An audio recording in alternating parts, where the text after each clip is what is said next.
What's going on, guys? It's Zach here, bringing you guys another fantasy football video. And this one, I'm going to go over the first 10 rounds and go over the what I view as the safest draft picks in each of these rounds. I think that I'll sort of touch on it as I go through the video, but I think there are certain times where it makes sense to play it safe with your draft pick, and then there will be certain times later on, potentially, where it makes more sense to be more aggressive, more willing to take risks with your draft picks. So I think that in general, it's just a good idea to know which players are going to offer you a nice, safe floor and be relatively predictable throughout the course of the season. And then after this video, I'll be doing a riskiest draft pick in each round video as well, where I'll touch on guys that maybe have a wider range of outcomes. The guys that I'm talking about in this video, I think are going to be relatively easy to predict, guys that we can kind of trust going forward and just sort of know what we're getting when we draft them, barring injury, of course. So, yeah, really enjoying making these videos. If this is your first time on the channel, hope you like the videos. Stick around, subscribe, click the bell so you get notifications when more videos come out, and yeah, let's help build the community here. So, yeah, with that, let's get into the first round. So starting us off with round one, I think the safest draft pick in general here is going to be Justin Jefferson. I don't think that's going to be much of a surprise to anyone. He's pretty much the consensus 101 right now. He was the wide receiver one in fantasy last season. This Vikings defense was bad last year and got even worse this offseason, so the team's going to need to score a lot to put up points. They've got stability at quarterback. They've had KIRK Cousins for the last few years. There's no reason to expect anything different to happen this season on this roster. In addition, they lost Dalvin Cook in the offseason, so they're probably going to be even more pass heavy. They were already one of the most pass heavy teams in the NFL last season. I think they've got a real shot to be potentially the team that throws the most in football this year. And on top of that, Justin Jefferson really has no injury history. There's no reason to be concerned about that. He's still super young. There's no reason to expect him to slow down at all. Justin Jefferson's just a locked and loaded top 3 wide receiver this season. He'll probably finish the wide receiver 1.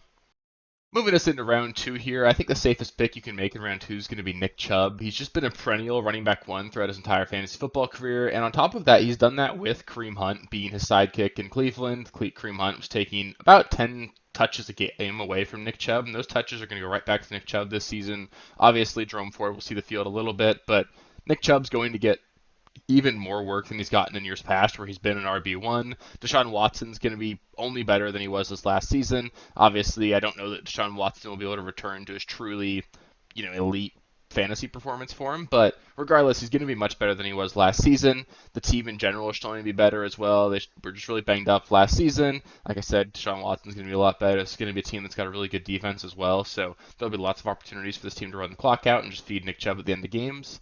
And honestly, there's a real good shot that Nick Chubb's more involved in the passing game than he's been in the past. That's been the main knock on him, but that's because Kareem Hunt was such a really talented pass catcher at the running back position that it just made sense to bring Hunt onto the field when that came.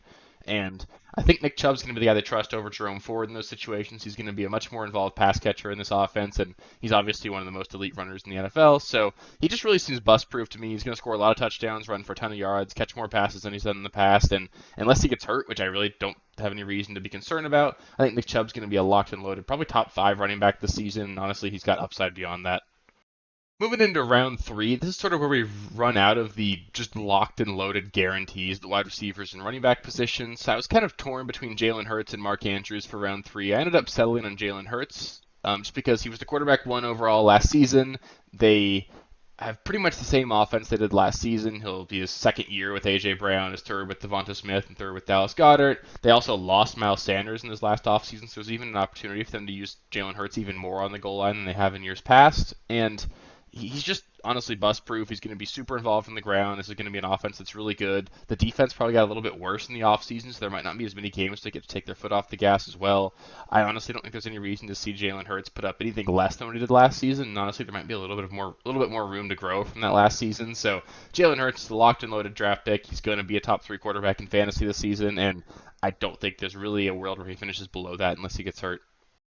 Moving on to round 4, I think the safest draft pick you can make here is honestly Najee Harris. I don't find myself drafting a ton of him because I just don't think there's a whole lot of upside here, but I think he's a relatively safe pick just given the volume he's going to get. Najee's going to get a ton of work. He's going to catch a lot of passes. He's going to be getting the goal line work in this offense as well. So his range of outcomes seems like it's relatively predictable. I think you can pretty reasonably pencil him in to finish somewhere between that RB12 and RB24 range. He's going to be at running back too, so if you're drafting him as that, I think that's a pretty safe bet. Maybe there's a little bit of upside for him to crack inside the top 10, but I don't think there's too much ceiling. And on top of that, I don't think there's much floor below that either. I think he's going to be too involved, get too many touches, and he's a good enough player, and this offense should be better than it was last season. He's just going to be a running back too, and if you're comfortable drafting that, I don't think Najee's going to be the pick that really ruins your draft.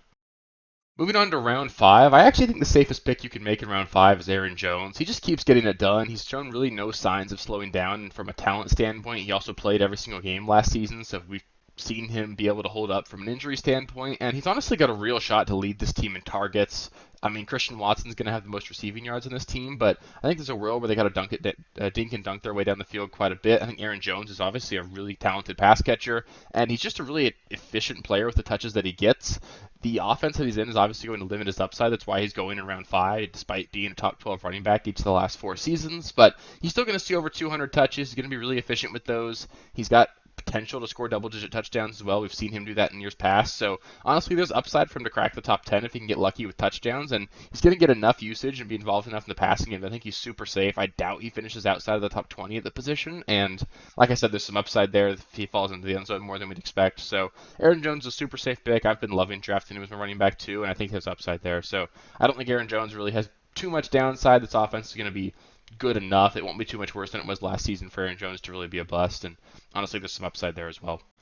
Moving on to round six, I think the safest draft pick you can make in round six is Miles Sanders. He's coming off a season where he finishes a running back one in fantasy, and he was paid big money in this offseason to go to the Carolina Panthers and just be a very integral part of their offense. There's video shown by the recruiting team for the Panthers really just emphasizing that they want to involve Miles Sanders in the passing game as well. They referenced specifically that he caught 50 passes his rookie year. So he's just a really great player as well. He's going to be obviously limited by this Panthers offense. That's why he's going to round six, but he stayed healthy all last season. He's a really talented player. He's always been really efficient. He's a really good pass catcher despite not being used like that the last couple of years in Philadelphia. So given that he's going to catch more passes this season and honestly probably get more goal line work just because Jalen Hurts won't be there to siphon those 1-yard rushing touchdowns, I think it's reasonable to assume that Miles Sanders is just going to be given the lion's share of the touches in an offense that obviously won't be great, but he's going to be getting so much volume and be a good enough player that I think I'd be shocked if he finishes outside the top 20. He's being drafted as the RB19 right now, so I think you're basically drafting him at his floor, and there's obviously upside as well. So I don't think you can go wrong by drafting Miles Sanders, especially in round six. Moving on to round seven, I think the safest draft pick you can make in this round is going to be Dallas Goedert. You're just getting a really talented and just stud tight end in round seven. Touchdowns have really been the only thing that have kept Dallas Goedert from really cracking into that elite tier from a fantasy standpoint. But I think everyone would agree that he's a really talented player. He's being drafted as the tight end 6 right now, and honestly, I don't think there's a world where he finishes below that. I got him ranked as my tight end 3. He's going to be in a really consolidated target tree between him, Devonta Smith, and AJ Brown. They're going to be a really good offense, and like I said, without Miles Sanders there's going to be an opportunity for them to sort of change things up near the goal line. I could see him very easily breaking his career high in touchdown catches this season. I think he's going to finish as the tight end 3 on the season, and I don't think he can really finish below that unless he gets hurt. It's too good of an offense. He's too good of a player, and he's too important to that offense. So I don't think you can go wrong drafting Dallas Goedert there. I really generally avoid drafting these middle round tight ends, but I think that Dallas Goedert is actually an elite tight end that's being drafted in the 3rd round or in the 7th round. So I don't really view him as that middle round tight end. So he's a guy that I'm drafting as much as I can. I'm in round 7, and he's going to be a really solid player for you throughout the season. Next up in round 8, I think the safest draft pick you can make here is going to be James Conner. He's just really got no competition in this offense for touches. Behind him, you've got Keontae Ingram, and that's really about it. James Conner is just a much better player in this offense. He's going to be given pretty much all the volume. He's going to be clearly given the goal line work. And on top of that, he's actually a really talented pass catcher as well. To me, he's basically like drafting Najee Harris in the 8th round. He's going to finish their season as a running back 2 just because he's going to volume his way there. And obviously there's upside on top of that as well. We've seen him perform really well even without Kyler in the past. In 2 games last season without Kyler Murray, he finished averaging over 22 fantasy points per game. That would have put him on pace to be the running back 1. I'm by no means projecting that, but I think that James Conner is certainly a really talented player. It sort of gets overlooked how good he is, and with that much volume, it's just going to be really hard for him to bust. Obviously, injury is a little bit of concern with him over his career, but we've seen him be mostly healthy so far in his time in Arizona. I think that he's just too good of a player and going to be given too much volume to be drafted in the 8th round here. He's going to be a rock-solid running back 2 for you, and if you can get him at this 8th round draft pick, it's just a steal for you, honestly, and there's no way he really underperforms there.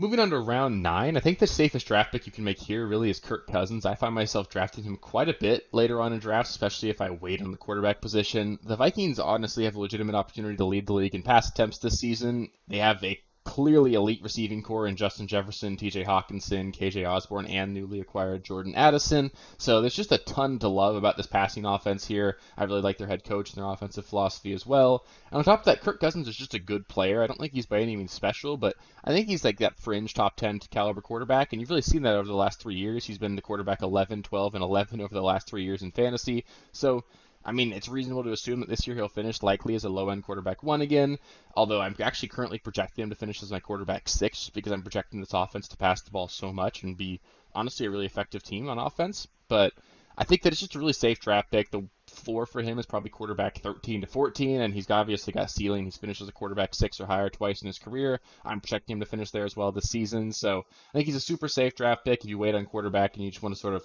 hold down the quarterback spot while you maybe try and find some more upside there, I think it's a really safe pick to make.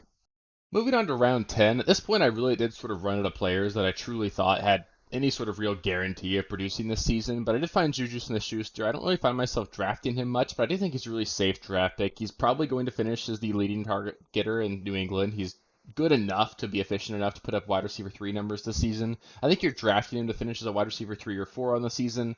Obviously, the ceiling's pretty limited. I don't think he can really finish much higher than the wide receiver 24, but he's going to catch a lot of passes, so especially in PPR formats, I think he's certainly going to be startable on a weekly basis. I will note that when we get towards the later part of drafts, especially like round 10 and later, I really just stopped looking for safety with the draft picks I'm making. The guys that I'm drafting this late, I'm more than happy to just cut pretty much immediately. I'm drafting for upside here and just hoping that I can find some league winners. So Juju's not really the kind of player that I find myself drafting late in draft. I just don't think he's got enough upside to warrant how low his ceiling is, and his floor is not high enough to justify drafting him really here. If you're really playing him on a championship roster, you need to be in a really deep league. I don't think he's got enough upside to really contribute to a championship caliber fantasy roster. So, like I said, when you get this late in drafts, I do find myself just looking for more upside and avoiding these safety nets. But if you are looking for safety in round 10, I do think Juju Smith-Schuster can offer you that. So that'll do it for this video. Up next, I'll be doing the riskiest draft pick in every single round. So pretty much the same format here. I'll do the first 10 rounds and go over which player I think has the most risk associated with them. I really do enjoy making these videos. It sort of helps you guys decide which players you should be targeting when, and which guys you need to understand have different risk profiles and wider ranges of outcomes. So it's a lot of fun making these videos. If you liked the video, which I hope you did because you made it this far, please do take the time to like the video and just click the thumbs up. It really helps with the YouTube algorithm. It really helps grow the channel. If this is your first time, thanks so much for stopping by. I'd appreciate it if you subscribe to the channel and click the notification bell so you can get more videos when I put them out. We've been putting out at least a video every other day. We'll be continuing to do that throughout the off season. So it's been a lot of fun. I really want to grow the channel with you guys and really help as many of you can win your leagues this season. So yeah, with that, thank you very much, and I'll catch you next time.